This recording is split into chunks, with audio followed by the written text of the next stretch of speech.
You know, on paper, Internal Revenue Code Section 1014 looks like a fantastic tax break for heirs. But let me tell you, when you're dealing with big tracts of inherited land, applying it in the real world is an absolute minefield. It's packed with procedural and forensic traps that can create some serious liability, even for the most experienced pros. So let's walk through this together. So, that really gets us to the heart of the matter, doesn't it? Is this step-up in basis a simple gift from the tax code? Or is it actually one of the biggest hidden liability traps out there in estate and income tax planning today? Let's break it all down. All right, here's our game plan. We're going to start with the trap itself, then get into the nitty-gritty of proving your case. We'll tackle the headache of mixed assets, look at some really advanced solutions, see what happens when heirs just can't agree, and then wrap it all up with the critical duty of consistency. Okay, Section 1. The real problem here is that the step-up rule seems so simple, but that's what makes it dangerous. The trap isn't in the code itself. It's in the failure to rigorously, and I mean rigorously, prove the value you're claiming. Now, what's really interesting here is the context. Section 1014 is totally unique. It's not like Section 1012 for when you buy something or Section 1015 for gifts. Nope. Its entire job is to hit the reset button on an asset's value when someone passes away. This wipes out all that pre-death appreciation, but, and this is a huge but, only if you can actually prove what that new value is. And this is exactly why this is so critical right now. For 2025, the federal estate tax exemption is going to be over $13 million for one person. That means very, very few estates are even paying federal estate tax anymore. The whole game has flipped. The goal isn't to minimize the estate's value anymore, it's to maximize that stepped-up basis under Section 1014 to protect against capital gains down the road. And this brings us to a super important legal concept, the duty of consistency. Basically, the IRS can and will hold heirs to the values that were declared early on, often in things like probate inventories. So think about it. If an executor puts a low value on the property to try and save a few bucks on probate fees, well, the heirs are now stuck with that low basis when they go to sell. That can trigger a gigantic and totally preventable capital gains tax bill. It's a classic trap. Okay, so let's get to the real heart of the issue, the burden of proof. Because the IRS doesn't just take your word for it. If you want to defend your basis valuation, you need a rock-solid, forensic-level paper trail. In this quote, this perfectly sums up the standard you're held to. The case, the United States v. Bailey, is a huge warning shot. The court absolutely hammered a tax preparer for just taking his client's word for it without asking any questions. It established that professionals have a duty, an affirmative duty, to dig in and demand proof when a rule requires it, like establishing fair market value for basis. So what does that proof actually look like? Well, it's a three-part forensic trail. First, you need a qualified, independent appraisal that meets USPAP standards. That's the Uniform Standards of Professional Appraisal Practice. Second, that appraisal has to nail the value on the exact date of death, not a week later. And third, and this is crucial, it has to break down the value by component parts, the land, the house, the barns, the fences. A simple lump sum number is just asking for an audit. And that leads us right into the next big challenge. Because let's be real, inherited property is rarely just a clean piece of land.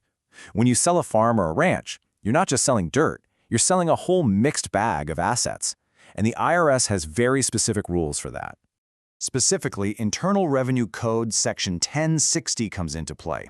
It says you have to allocate the sales price across all the different assets. And here's the kicker.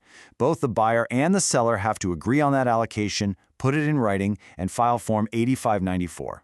Why? To prevent a whipsaw situation where each side tells the IRS a different story to get a better tax deal. The IRS hates that. And this chart shows you exactly why getting that agreement is so tough. The buyer and seller are on completely opposite teams here. The seller wants to pile value onto the personal residence to use that amazing Section 121 exclusion and onto the raw land for those sweet capital gains rates. The buyer, they want to jam as much value as possible into things like fences, wells, equipment, and livestock so they can get massive depreciation deductions right away. This negotiation is a make or break part of the deal. And here's another nasty little surprise waiting for you. Depreciation Recapture. Under Sections 1245 and 1250, even if the land's basis got a full step up, any gain you have on depreciable assets, like those barns or fences, can get turned back into ordinary income. It's based on the depreciation taken after the inheritance. Believe me, this is a really unpleasant surprise for a lot of heirs. Okay, we've laid out all of the problems, and it can seem a little overwhelming. But now, let's switch gears and talk about some really sophisticated strategies that savvy tax pros can use to navigate these traps and protect their clients. One incredibly powerful tool is the Charitable Remainder Unit Trust, or CRUT, under IRC Section 664. Here's the play. The heirs move a piece of the property into this tax-exempt trust, then the trust and the heirs sell the property together. The gain that belongs to the trust share, poof, gets bypassed. Meanwhile, the heirs can still use things like the Section 121 exclusion on the part they kept.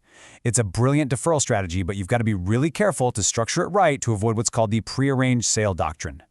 Now, in family deals, you see these part gift, part sale situations all the time. The rule here from Section 1015 is really counterintuitive.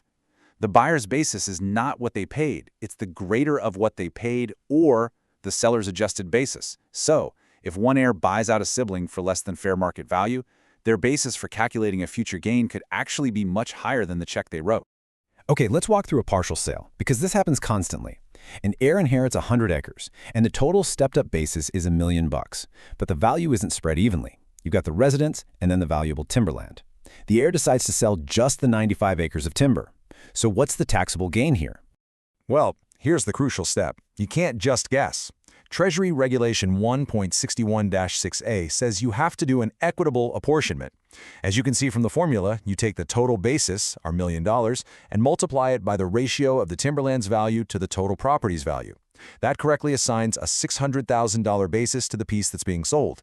And that gets us to the final math. The sale price of $700,000 minus that correctly allocated basis of $600,000 gives you a defensible taxable gain of $100,000. Think about it. Without that detailed component-based appraisal from the date of death, making this calculation would be impossible. You'd be totally exposed in an audit. So now let's layer on another level of complexity: multiple heirs. When siblings inherit a property together as tenants in common and they just can't agree on what to do with it, well, the whole thing often ends up in court. And the court really has two main choices. A partition in kind literally carves up the land between the heirs, and that's usually not a taxable event. But a partition by sale forces a sale of the entire property, and that is a massive trap. It can trigger an immediate and often totally unwanted tax bill for every single one of the heirs. And whether a court will force a sale depends entirely on state law. As you can see, the standards are all over the place. You've got manifest injury in Kansas and great prejudice in Michigan. This means that understanding the local laws, including whether your state has adopted the Uniform Partition of Heirs Property Act, is absolutely essential. And that brings us right back where we started, to the single principle that really governs this entire process. It's the thread that connects every single decision, from that first probate filing all the way to the final income tax return. It all comes back to that duty of consistency. Every number has to line up. So let me just leave you with this question to chew on. When you think about the insane forensic demands, the precedent set in the Bailey case, and all these complex allocation rules, has the job of advising on inherited property fundamentally changed? Is it really about tax prep anymore? Or is it about proactive risk management from the very second a client inherits the property? Something to really think about.